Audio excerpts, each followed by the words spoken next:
નમસ્કાર, આપ જોઈ રહ્યા છો સત્યનો સાગર ન્યૂઝ। વિજાપુરના સુંદરપુરા ગામમાં દિવાલ ઘસી પડવાનો મામલો।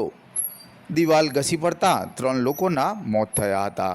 આ મામલે કોન્ટ્રાક્ટર સામે સાપરાધ માનવવધનો ગુનો દાખલ કરાયો। કોન્ટ્રાક્ટર હરેશ પટેલ સહિત તપાસમાં જે નીકળે તેની સામે ગુનો દાખલ કરાયો। લાડોલ પોલીસ દ્વારા દાખલ કરાયો ગુનો। અતુલભાઈ ભીખાભાઈ પટેલ નામના વ્યક્તિના મકાનનું કામ ફુદેડા ગામના કોન્ટ્રાક્ટર હરેશ પટેલે રાખ્યું હતું।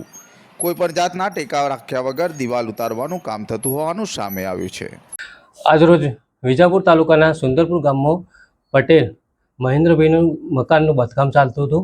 તે વખતે બપોરના સમયગાળાના સુમારે મજૂરો ત્યાં કામગીરી ચાલુ હતી। ત્યાં અચાનક બાજુના મકાનની દિવાલ ધરાશાયી થઈ ગયેલ, પડી ગયેલ તો 6 મજૂર જેટલા દટાઈ ગયેલ, જેઓમાંથી 3 મજૂર મૃત્યુ પામેલ તેમજ 3 મજૂર ઇન્જર્ડ હોવાથી હોસ્પિટલમાં દાખલ છે। અને આ બાબતે બેદરકારી જણાઈ આવેલ હોવાથી ગુનો દાખલ થયેલ છે। તપાસ હાલ ચાલુ છે। હાલે મકાનના જે કોન્ટ્રાક્ટ છે હરેશભાઈ તેના વિરુદ્ધ અને જે તપાસમાં નીકળે તે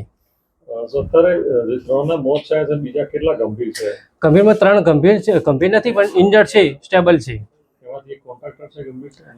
ના, એક સ્ટેબલ છે। બેદરકારી સામે આવે છે। હા જી।